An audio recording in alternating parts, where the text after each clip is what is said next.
तो बच्चों जैसा कि मैंने आपको फॉर्म के बारे में बताया है, तो फॉर्म आप जानते हो क्या होता है, 4 प्रकार के फॉर्म यूज़ होते हैं हर जगह। टेंसेस में भी 4 प्रकार के फॉर्म यूज़ होते हैं। कौन कौन से?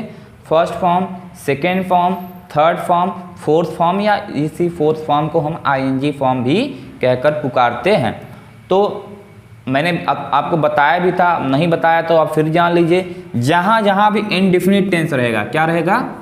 जहाँ जहाँ भी इनडेफिनिट टेंस रहेगा, अब चाहे प्रेजेंट का इंडेफिनिट हो, चाहे पास्ट का इंडेफिनिट हो, या फ्यूचर का इंडेफिनिट हो, कोई भी प्रेजेंट का इंडेफिनिट, पास्ट का इंडेफिनिट या फ्यूचर का इंडेफिनिट हो, वहाँ पर वर्ब का फर्स्ट फॉर्म लगता है V1 का मतलब वर्ब का फर्स्ट फॉर्म। जहाँ जहाँ भी कॉन्टिन्यूअस रहेगा, क्या रहेगा बच्चों?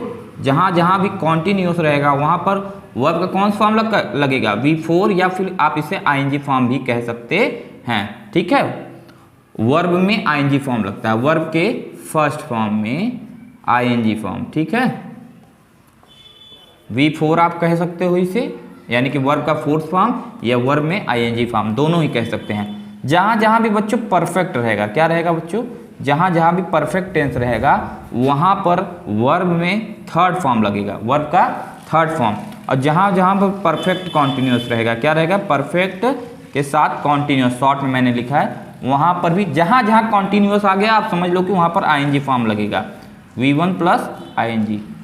ठीक है, तो ये फॉर्म आपको पता रहने चाहिए। चलो देख लेते हैं फॉर्म बनते कैसे हैं और इसको याद करने का ट्रिक क्या होता है। देखो बच्चों, फॉर्म याद करने का ट्रिक बहुत सिंपल है। 2 तरीके के फॉर्म होते हैं, एक रेगुलर फॉर्म होते हैं, एक इर्रेगुलर फॉर्म होते हैं। रेगुलर फॉर्म क्या होते हैं? रेगुलर फॉर्म वो फॉर्म होते हैं जिनमें केवल जिनका सेकेंड और थर्ड फॉर्म ईडी लग करके बन जाता है। ठीक है, जैसे केवल एग्जाम्पल लेता हूँ, जैसे मैंने कहा एक वर्ब लिया, वर्क, ये वर्क कौन सा फॉर्म है? फर्स्ट फॉर्म है।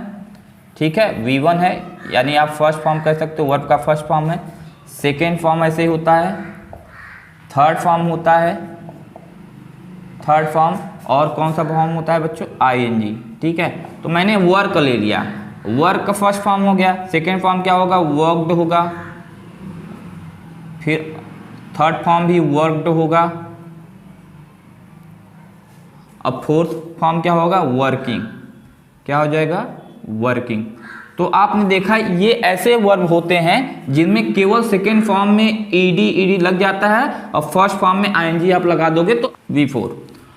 तो केवल ऐसे ही आपको वर्ब देखने को मिलेंगे। कुछ केवल अटपटे वर्ब होते हैं, बस उन्हीं को आपको याद करने पड़ेंगे, और बाकी सब में तो ईडी लग करके बन जाता नहीं है। आपको केवल 50 से लेकर के 100 ऐसे फॉर्म याद करने पड़ेंगे जो अटपटे होते हैं। ठीक है, बाकी आपको याद करने की ज़रूरत नहीं है। मैं पूरी एक 400-500 की सीट आपको प्रोवाइड कर दे रहा हूँ यहीं पर, जो फॉर्म की है आप उसे याद कर लेना, या फिर आप कोई भी बेसिक बुक उठाओगे तो उसमें फॉर्म दिए रहते हैं। टेंस का ट्रांसलेशन करवाने से पहले फॉर्म दिए रहते हैं, आप वहाँ से भी याद कर सकते हो, या तो जो यहाँ पर मैंने दे दिया यहाँ से भी आप तैयार कर सकते हो। तो और देख लेते हैं कौन से रेगुलर। इन्हें रेगुलर कहते हैं, इनमें कोई भी चेंजेस नहीं होते हैं। ठीक है, इनमें कोई परिवर्तन नहीं होता, बस ईडी लग करके बन जाता है। जैसे एक वर्ब होता है बच्चों पेंट मतलब क्या होता है? पुताई करना। हमें सेकेंड फॉर्म बनाना है तो हम क्या कर देंगे? पेंटेड कर देंगे। थर्ड फॉर्म बनाना है तो थर्ड फॉर्म भी पेंटेड होता है। अब फोर्थ फॉर्म क्या हो जाएगा? पेंट में आईएनजी लग जाएगा तो पेंटिंग हो जाएगा। ठीक है, ये देखिए सब रेगुलर फॉर्म है, इसमें कोई चेंजेस नहीं हो रहा है। ठीक, एक होता है शाउट मतलब क्या होता है? चिल्लाना। सेकेंड फॉर्म क्या हो जाएगा इसका? शाउटेड। थर्ड फॉर्म क्या होगा? शाउटेड। और फोर्थ फॉर्म क्या हो जाएगा? शाउटिंग। ठीक है, शाउटिंग। ये हो गया। अब हम देख लेते हैं कुछ इर्रेगुलर फॉर्म जिनको आपको याद करना पड़ेगा, बिना याद करे काम नहीं चलेगा, क्योंकि उनका सिंपल नहीं है। उनमें केवल ईडी लग करके नहीं बनता, उनमें अलग तरीका लगाना पड़ता है। जैसे फॉर एग्जांपल बच्चों हो गया राइट मतलब लिखना हो गया, लेकिन क्या राइटेड कर सकते हैं? नहीं कर सकते हैं। इसका सेकेंड फॉर्म होता है रूट। क्या होता है सेकेंड फॉर्म? Root, WROTE। यहाँ पर WRITE था, यहाँ पर WROT हो जाता है। और थर्ड फॉर्म क्या होता है? रिटेन। क्या होता है third form? Written. Fourth form क्या होता है? फोर्थ फॉर्म तो सबका सेम ही रहता है, बस फर्स्ट फॉर्म में आईएनजी लगा देते हैं तो क्या हो जाएगा? राइटिंग। ठीक है। एक और ऐसे ले सकते हैं जैसे एराइज। एराइज मतलब उठना या उगना होता है, ARISE, एराइज। इसका सेकेंड फॉर्म क्या होता है? एरूज, AROSE। थर्ड फॉर्म क्या होता है? अराइजेन, ARISEN। फोर्थ फॉर्म क्या होता है? अराइजिंग हो जाएगा, ARISING। ठीक है। और कोई फॉर्म लेते हैं जैसे रन। रन मतलब दौड़ना होता है। रन का सेकेंड फॉर्म क्या होता है बच्चों? रैन, RAN हो जाता है, RUN के जगह पर RAN। Third form again run ही होता है, यानी कि इसका फर्स्ट फॉर्म और थर्ड फॉर्म सेम ही होता है, सेम स्पेलिंग होता है। और फोर्थ फॉर्म क्या हो जाता है? रनिंग। ठीक है। ऐसे बहुत सारे वर्ड्स होते हैं जिनके इरेगुलर फॉर्म होते हैं। ठीक है बच्चों। जैसे और कोई वर्ड ले लेते हो, आप क्या ले लेते हैं? स्लीप। स्लीप मतलब क्या होता है? सोना, SLEEP, स्लीप मतलब सोना। सेकेंड फॉर्म क्या होता है इसका? स्लेप्ट हो जाता है, SLEPT, स्लेप्ट। और थर्ड फॉर्म क्या होगा? अगेन स्लेप्ट या स्लेप्ट ही होता है, स्लेप्ट हो जाता है। ठीक है। और फोर्थ फॉर्म क्या होता है? स्लीपिंग। ठीक। तो ऐसी सारी मैं सीट्स आपको प्रोवाइड कर दूंगा, आप वहाँ से आप याद कर लीजिएगा। गाइस यहाँ पर आप देख सकते हैं कि सारे इंपॉर्टेंट फॉर्म दिए हुए हैं। आप चाहे तो यहाँ से तैयार कर सकते हैं या कोई भी बेसिक ग्रामर की बुक उठा लेंगे, वहाँ पर सारे फॉर्म दिए होते हैं, आप वहाँ से भी तैयार कर सकते हैं। आप कहीं से भी करिए पर आप ये तैयार कर लीजिए, याद कर। चलिए गाइस, आज हम हेल्पिंग वर्ब के बारे में जानेंगे, उसके आगे जितना मैंने आपको बता दिया था। लेकिन उससे पहले हम लोग एक बात जान लेते हैं। मैंने इसको पहले से ही लिख करके रखा है ताकि जो है कम टाइम में ज़्यादा काम हो सके। ठीक है। तो इसको आपको याद करने पड़ेंगे क्योंकि ये टेंसेस में यूज़ होंगे। ठीक है। तो ज़्यादा वक्त बर्बाद न करते हुए सीधे सीधे देखते हैं। 12 टेंसेस होते हैं और 12 टेंसेस के ये हेल्पिंग वर्ब हैं, इनको आपको याद करने पड़ेंगे। अब बच्चों ये जो हेल्पिंग वर्ब लिखे हुए हैं इसमें 2-2 ठो कहीं कहीं पे लिखे हुए हैं, कहीं पे 3-3 लिखे हुए हैं। तो आपको इसको समझना पड़ेगा कि ये क्यों लिखे हुए हैं ना। तो इसमें सिंगुलर और प्लूरल मैटर है। सिंगुलर सब्जेक्ट के साथ सिंगुलर वर्ब लगता है और प्लूरल सब्जेक्ट के साथ प्लूरल वर्ब लगता है। तो सिंगुलर सब्जेक्ट क्या होता है? यानी कोई एक इंसान हो तो वो सिंगुलर होता है, और एक से अधिक इंसान हो तो वो क्या होता है? प्लूरल होता है। तो अगर सब्जेक्ट एक है तो उसके साथ सिंगुलर वर्ब लगेगा, और सब्जेक्ट एक से अधिक है उसके साथ प्लूरल वर्ब लगेगा। इसमें भी सिंगुलर प्लूरल वर्ब होते हैं। ठीक है। तो हम देख लेते हैं इसमें कौन से वर्ब सिंगुलर होते हैं, कौन से वर्ब प्लूरल होते हैं। तो present indefinite tense, present indefinite tense की हेल्पिंग वर्ब होती है डू डज। डू किसके साथ लगता है? डू बच्चों प्लूरल सब्जेक्ट के साथ लगता है। अगर आपकी कॉपी में जगह है तो आप शॉर्ट में लिख सकते हो, वरना फिर आप ऐसे ही मुंजवानी कर लो, क्योंकि ये मैं बाद में भी आपको करवाऊंगा। ठीक है। तो प्लूरल साथ डू लगता है और सिंगुलर साथ क्या लगता है? डज। सिंगुलर के लिए मैंने यस लिखा है, प्लूरल के लिए PL। सिंगुलर के साथ क्या लगता है बच्चों? इज लगता है। प्लूरल साथ आर लगता है, और जबकि आई के साथ केवल एम लगता है। जो आई सब्जेक्ट होता है जिसका मतलब होता है मैं, उसके साथ केवल एम लगता है। सिंगुलर साथ हैज लगता है और प्लूरल साथ क्या लगता है? हैव लगता है। सिंगुलर के साथ हैज बीन लगता है, अब प्लूरल के साथ क्या लगता है? हैव बीन लगता है। ठीक है। पास्ट इंडेफिनिट में केवल एक ही हेल्पिंग वर्ब दिया हुआ है, डिड, तो इसके साथ दोनों लगेगा। ये सिंगुलर प्लूरल दोनों के साथ लगता है ना। सिंगुलर हो चाहे प्लूरल सब्जेक्ट हो, दोनों के साथ लगेगा। पास्ट कंटिन्यूअस टेंस की हेल्पिंग वर्ब क्या होती है? Was verb. तो सिंगुलर साथ वाज लगता है, अब प्लूरल साथ क्या लगता है? वर लगता है। पास्ट परफेक्ट टेंस की हेल्पिंग वर्ब अगेन एक ही है, तो इसका मतलब ये सिंगुलर और प्लूरल दोनों के साथ सेम ही लगेगा, है ना। सिंगुलर प्लूरल दोनों के साथ यही लगे। पास्ट परफेक्ट टेंस में फिर अगेन यही हैड बीन है, तो ये सिंगुलर प्लूरल दोनों के साथ यही लगेगा, है ना। फ्यूचर इंडेफिनिट टेंस में विल शैल है, इसके थोड़ा सा अलग नियम होते हैं। अब देखो फ्यूचर में हर जगह आपको विल और शैल दिखाई देगा, चाहे विल भी हो जाए, चाहे शैल भी हो जाए, चाहे हैव जुड़ जाए, चाहे हैव बीन जुड़ जाए। इसमें है कुल मिलाकर के विल शैल। तो जहाँ जो विल शैल के साथ नियम होगा वही इन चारों में फॉलो होगा। ठीक है। तो भैया आई, ध्यान से समझना, जो दो सब्जेक्ट होते हैं आई और वी, उनके साथ शैल लगता है। जो दो सब्जेक्ट होते हैं आई और वी, उनके साथ शैल लगता है, और बाकी सब सब्जेक्ट के साथ, बाकी सब के साथ क्या लगता है? विल लगता है, बाकी सब के साथ।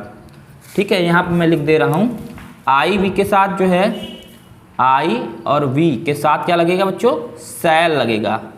अब बाकी सबके साथ, बाकी सब के साथ क्या लगेगा, विल लगेगा। ठीक है, ऐसे हर जगह नियम होगा। ऐसे ही आई वी के साथ शैल भी लगेगा, बाकी सबके साथ विल भी। आई वी के साथ शैल हैव लगेगा, बाकी सबके साथ विल हैव। आई वी के साथ शैल हैव बीन लगेगा, बाकी सबके साथ विल हैव बीन। ठीक है। अच्छा, ये नियम उल्टा हो जाता है बच्चों कब, जब निम्नलिखित 3-4 प्रकार के सेंटेंसेस आए तब ये नियम उल्टा हो जाता है। अगर सेंटेंस जैसे धमकी वाला हो, थ्रेट वाला हो, कोई प्रॉमिस वाला हो, कोई डिटर्मिनेशन वाला हो, या कोई प्रोवर्ब हो यानी कि कहानी या कथा जो भी कहावत होती है, अगर ये 4 प्रकार के सेंटेंस आ जाए तब ये नियम परिवर्तित हो जाता है। तब आई वी के साथ विल लगने लगता है, बाकी सबके साथ शैल लगने लगता है। आप घबराइए मत, बेहतरीन एग्जाम्पल के साथ मैं करवाऊंगा। जब करवाऊंगा तो ये इसके एग्जाम्पल करवा दूंगा, आपको उस समय बेहतरीन रूप से समझ में आ जाएगा, कोई टेंशन नहीं है। बच्चों, इस चैप्टर का सबसे इम्पॉर्टेंट भाग शुरू होने जा रहा है, उसको हम देखेंगे। सबसे पहले हम देखते हैं बच्चों, आपने टेंस पढ़ लिया। टेंस कितने होते हैं आपने पढ़ा सर, 3 होते हैं। भाई 3 टेंसेज होते हैं, 3 के 4-4 भाग बनते हैं, यानी कि indefinite continuous, perfect, perfect continuous, कुल मिलाकर 12 टेंसेज होते हैं। 12 टेंसेज। अब 12 टेंस के अंदर 5-5 प्रकार के सेंटेंसेस बनते हैं, तो कुल मिलाकर के 60 टाइप ऑफ सेंटेंसेस हो गए। तो ये जो बच्चों 5 प्रकार के सेंटेंसेस बनते हैं, यही सेंटेंसेस इसमें भी बनेंगे। तो इन्हीं सेंटेंसेस का हम फार्मूला लिखेंगे, उसके बाद जो भी सेंटेंस आएगा इन्हीं 5 सेंटेंसेस में से एक सेंटेंस होगा, फार्मूला लगाएंगे और हम लोग अपने सेंटेंस को ट्रांसलेट कर लेंगे हिंदी से इंग्लिश में। ठीक है, तो हमें ट्रांसलेशन करना आ जाएगा। उन्हीं सेंटेंसेस को समझने के लिए आप देखिए, ये 5 प्रकार के कुछ सेंटेंसेस होते हैं बच्चों। एक्चुअली 5 प्रकार सेंटेंस नहीं होते, होते हैं 2 ही सेंटेंस, लेकिन टीचर इसको अलग से एक्सप्लेन कर सकें, इसीलिए उन्हें 5 इसका रूप बना दिया है ना।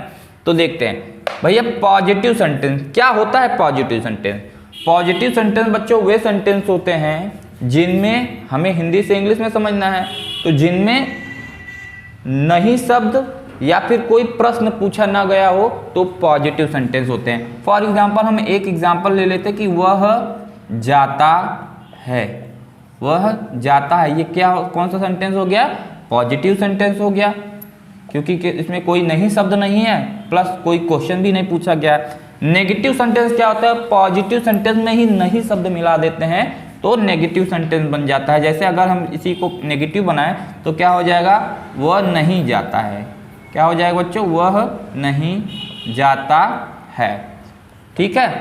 फर्स्ट इंट्रोगेटिव सेंटेंस क्या होता है, फर्स्ट इंट्रोगेटिव सेंटेंस क्या होता है, क्या शब्द पहले आ जाए, ध्यान देना, कोई और शब्द नहीं, केवल क्या शब्द पहले आ जाए तो फर्स्ट इंट्रोगेटिव सेंटेंस बन जाता है। जैसे क्या, वही पॉजिटिव सेंटेंस में आप क्या सब लगा दोगे, फर्स्ट इंट्रोगेटिव बन जाता है। क्या वह जाता है, फर्स्ट इंट्रोगेटिव क्या हो गया, क्या वह जाता है। सेकेंड इंट्रोगेटिव, कोई भी क्वेश्चन वर्ड, कब, कहाँ, क्यों, कैसे, ये सारे शब्द बीच में आ जाएं तो सेकेंड इंट्रोगेटिव सेंटेंस होता है। जैसे वह क्यों जाता है, क्यों जाता है, या यहाँ पर हम ये भी कह सकते हैं वो कब जाता है, वो कहाँ जाता है, लेकिन बस शर्त ये है कि वो प्रश्नवाचक शब्द बीच में आए। ठीक है। इंट्रोगेटिव विद नेगेटिव सेंटेंस क्या होता है बच्चों, यानी कि प्रश्नवाचक शब्द के साथ साथ अगर नकारात्मक शब्द भी आ जाएं तो इंट्रोगेटिव विद नेगेटिव सेंटेंस होता है। फॉर एग्जांपल हम इसी को कह सकते हैं, वह क्यों नहीं जाता है, वह क्यों नहीं जाता है। आप इसी की आप प्रैक्टिस कर लीजिएगा, आपका 5 सेंटेंस मजबूत हो जाएगा। इन्हीं में से एक प्रकार का सेंटेंस आएगा, हम फॉर्मूला रखेंगे, उसको ट्रांसलेट कर लेंगे, कोई दिक्कत नहीं होगा। तो इसकी चलिए थोड़ी सी प्रैक्टिस कर लेते हैं। पॉजिटिव सेंटेंस क्या हुआ, वह जाता है। नेगेटिव सेंटेंस वह नहीं जाता है, इसी का फर्स्ट इंट्रोगेटिव क्या वह जाता है।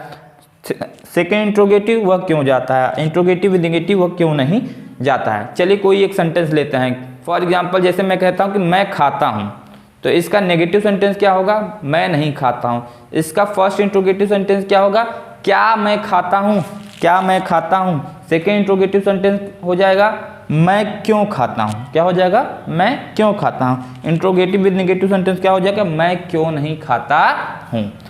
चलिए एक और सेंटेंस ले लीजिए। फॉर एग्जाम्पल मैं बोल दूंगा कि वह सो रहा है, वह सो रहा है, पॉजिटिव मैंने बोल दिया, इसको नेगेटिव बनाइए। वह नहीं सो रहा है, क्या वह सो रहा है, वह क्यों सो रहा है, वह क्यों नहीं सो रहा है।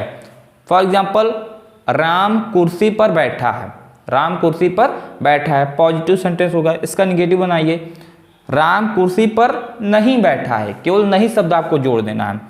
क्या शब्द पहले आ जाएगा, क्या राम कुर्सी पर बैठा है, क्या राम कुर्सी पर बैठा है। सेकेंड इंट्रोगेटिव बनाना होगा तो राम कुर्सी पर क्यों बैठा है, या राम कुर्सी पर कहाँ बैठा है, कुछ भी आप कह सकते हो, बस इंट्रोगेटिव शब्द बीच में है। इंट्रोगेटिव विद नेगेटिव बनाना हो तो क्वेश्चन वर्ड के साथ साथ नेगेटिव हो, तो वह सॉरी राम कुर्सी पर क्यों नहीं बैठा है। ठीक है, ऐसे ही आप सेंटेंस थोड़ा सा मन में लेकर के बनाइएगा और प्रैक्टिस कर लीजिएगा, आ जाएगा। सबसे पहले पॉजिटिव सेंटेंस का फॉर्मूला होता है सब्जेक्ट, हेल्पिंग वर्ब, फिर मेन वर्ब, फिर ऑब्जेक्ट, फिर मैनर, फिर प्लेस, फिर टाइम। मतलब पॉजिटिव सेंटेंस अगर आ गया तो आप ये फार्मूला लगाएंगे। अब फार्मूला लगा करके उसको पहचानना भी तो है ना। तो पहचानने के लिए मैंने सब ऊपर लिखा है, पहले आप देख लेते हैं थोड़ा सा कि नेगेटिव फर्स्ट इंट्रोगेटिव में चेंजेस क्या होते हैं। नेगेटिव में बच्चों सब कुछ वही रहता है, बस बीच में हेल्पिंग वर्ब और मेन वर्ब के बीच में नॉट आ जाता है। Subject, helping verb, not, main verb, object, manner, place, फिर टाइम। फर्स्ट इंट्रोगेटिव में क्या है, हेल्पिंग वर्ब बच्चों पहले आ जाता है। ठीक है, हेल्पिंग वर्ब हो जाएगा, फिर सब्जेक्ट हो जाएगा, मेन वर्ब हो जाएगा, ऑब्जेक्ट हो जाएगा, मैनर हो जाएगा, प्लेस, फिर टाइम। सेकेंड इंट्रोगेटिव में क्या होता है, क्वेश्चन वर्ड होता है, हेल्पिंग वर्ब होता है, सब्जेक्ट होता है, मेन वर्ब होता है, ऑब्जेक्ट होता है, मैनर, प्लेस, टाइम। आप ऐसे ही देख लीजिएगा। और लास्ट मैंने एक सेंटेंस भी लिया है, आपको ट्रांसलेट करके दिखाऊंगा, उसमें जो है फॉर्मूला लगा करके दिखाऊंगा। सबसे पहले आप पहचानेंगे कैसे सब्जेक्ट को, सब्जेक्ट कैसे पहचानेंगे। सब्जेक्ट सबसे पहले कोई भी पहचान करने के लिए, एक नोट में मैंने ऊपर लिखा है कि कुछ भी पता करने के लिए मेन वर्ब से प्रश्न पूछें। ठीक है, मेन वर्ब से आप क्वेश्चन करेंगे तो आपको सब कुछ पता चल जाएगा।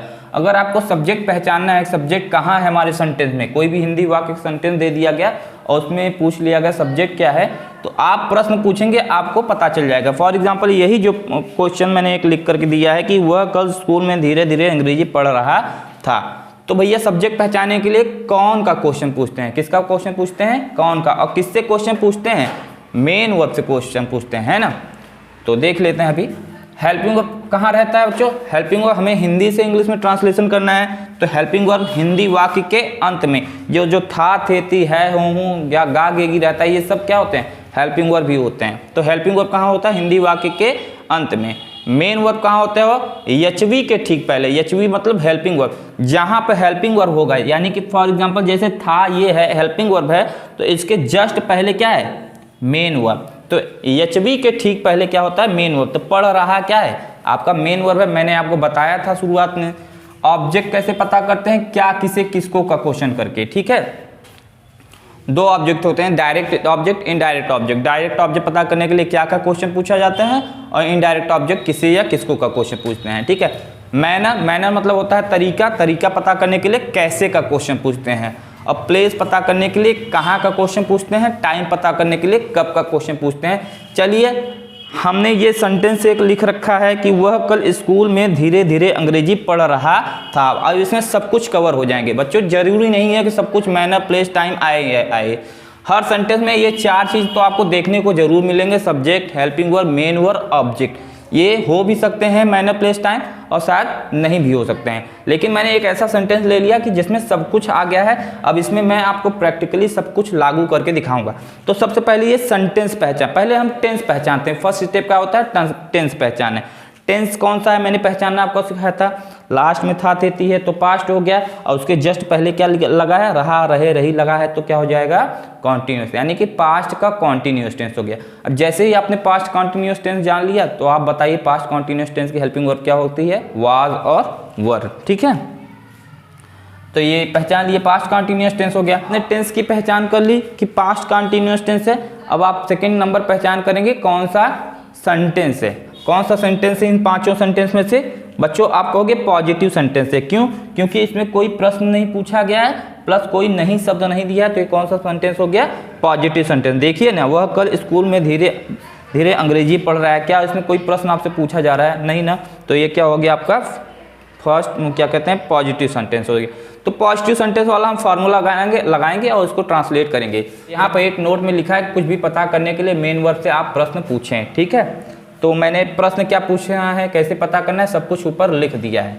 तो एक एक चीज़ देखते जाएंगे और उसको ट्रांसलेट करते जाएंगे। सबसे पहले सब्जेक्ट पता करने के लिए हम मेन वर्ब से कौन का क्वेश्चन पूछते हैं तो हमें सब्जेक्ट का पता चल जाता है।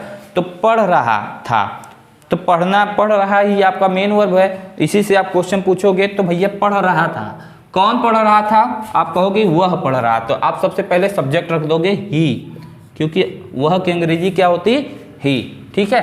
हेल्पिंग वर्ब कहाँ होता है बच्चों, वाक्य के अंत में। और पास्ट कॉन्टिन्यूअस टेंस से हम लोगों ने जान लिया पास्ट कॉन्टिन्यूअस टेंस की हेल्पिंग वर्ब क्या होती है, वाज या वर। तो यहाँ पर हम लगा देंगे क्या, वाज, क्योंकि सिंगुलर के साथ वाज लगता है, प्लूरल सब्जेक्ट के साथ वर लगता है। तो ही यहाँ पर है सिंगुलर, तो इसके साथ हम क्या लगाएंगे, वाज लगाएंगे। उसके बाद देख लेते हैं मेन वर्ब। मेन वर्ब क्या है, पढ़ना है, ठीक है। मेन वर्ब मतलब पढ़ना है, मेन वर्ब मतलब रीड मतलब होता है पढ़ना। और चूंकि कॉन्टिन्यूअस टेंस से पास्ट कॉन्टिन्यूअस है, जहाँ जहाँ भी कॉन्टिन्यूअस रहता है उसमें वर्ब में आईएनजी फॉर्म लगता है, तो यहाँ पर रीड में हम लगा देंगे आईएनजी, ठीक है। ही वाज रीडिंग, देख लीजिए सीरियल बाय सीरियल में चल रहा हूँ। सब्जेक्ट हो गया, हेल्पिंग वर्ब हो गया, मेन वर्ब हो गया, ठीक है। ऑब्जेक्ट कैसे पहचानते बच्चों, क्या, किसे, किसको का क्वेश्चन करके। किससे क्वेश्चन करेंगे, मेन वर्ब से। भैया पढ़ रहा है, क्या पढ़ रहा है, आप कहोगे क्या पढ़ रहा है, क्वेश्चन पूछो, आपके जवाब में मिलेगा अंग्रेजी पढ़ रहा है। क्या पढ़ रहा है, अंग्रेजी पढ़ रहा है। तो ही वाज रीडिंग इंग्लिश, क्या हो जाएगा, ही वाज रीडिंग इंग्लिश, ठीक, अंग्रेजी पढ़ रहा है। मैनर, तरीका पता करने के लिए कैसे हम कौन का क्वेश्चन, क्या क्वेश्चन पूछते हैं, कैसे। भैया पढ़ रहा है, कैसे पढ़ रहा है, धीरे धीरे पढ़ रहा है। कैसे पढ़ रहा है, धीरे धीरे। तो धीरे धीरे की अंग्रेजी क्या हो जाएगी, स्लोली। एक बार ही आप स्लोली लिखोगे धीरे धीरे के लिए, स्लोली 2 बार नहीं लिखोगे, एक बार स्लोली लिखोगे, उन्हीं में जो है धीरे धीरे का अर्थ आ जाएगा, ठीक है। ऑब्जेक्ट आपने पता कर लिया, मैनर पता कर लिया, प्लेस स्थान, कहाँ पढ़ रहा है, स्थान पता करने के लिए कहाँ का क्वेश्चन करते हैं, तो कहाँ पढ़ रहा है, स्कूल में पढ़ रहा है। तो यहाँ पर क्या हो जाएगा, he was reading English slowly in the school. कहाँ पढ़ा है, इन द स्कूल।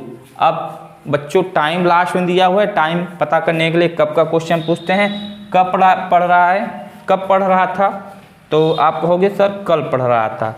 कल के लिए क्या हो जाएगा, यस्टरडे। बच्चों ये ध्यान देना कि कल दो शब्द होते हैं जो कल का अर्थ बताते हैं, एक होता है टुमारो, एक होता है यस्टरडे। टुमारो आने वाले कल का अर्थ बताता है और यस्टरडे जो है बीत चुका वाला जो कल होता है उसका अर्थ बताता है।